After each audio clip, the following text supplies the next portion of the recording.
રાજકોટ જિલ્લાના ધોરાજીમાં હવે ઉમેદવાર બચાવો અભિયાન શરૂ કરવામાં આવ્યું છે। ધોરાજીમાં સ્થાનિક સ્વરાજ્યની ચૂંટણી પહેલા જ રાજકીય કાવાદાવા શરૂ થઈ ગયા છે। ધોરાજી આમ આદમી પાર્ટીના ઉમેદવારોને અજ્ઞાત સ્થળે ખસેડવામાં આવ્યા છે।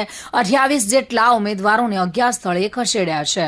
ફોર્મ મંજૂર થયા બાદ તમામ ઉમેદવારોને અજ્ઞાત સ્થળે ખસેડવામાં આવ્યા છે। જોકે ફોર્મ પરત ન ખેંચે એવા હેતુથી આ તમામ ઉમેદવારોને અલગ જગ્યા પર લઈ જવામાં આવ્યા છે। ફોર્મ પરત ખેંચવાની સમયમર્યાદા પૂર્ણ થતાં આમ આદમી પાર્ટીના તમામ ઉમેદવાર ધોરાજી પરત ફરશે। ભાજપ કોંગ્રેસ દ્વારા ફોર્મ ખેંચી લેવા માટે દબાણ કરાતું હોવાના આક્ષેપો પણ સામે આવ્યા છે। ઉમેદવારોને આર્થિક પ્રલોભન આપીને ફોર્મ પાછું ખેંચી લેવા માટે દબાણ કરાતું હોવાના આક્ષેપો સામે આવ્યા છે। જોકે રાજકોટ જિલ્લાના ધોરાજીમાં હવે ઉમેદવાર બચાવો અભિયાન શરૂ કરવામાં આવ્યું છે અને તેના વિરોધમાં આક્ષેપો સામે આવ્યા છે। હું અરવિંદ કાપડિયા, એડવોકેટ, ધોરાજી આમ આદમી પાર્ટી પ્રમુખ।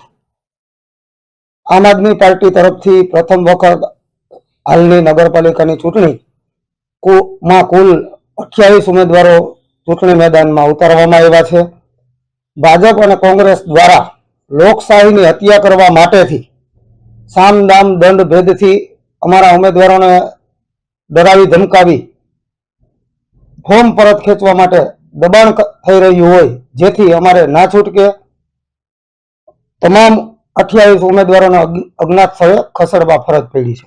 હા, આવી જશે 3 પછી। વિમલ સોંદરવા સાથે bureau report, today Gujarati news.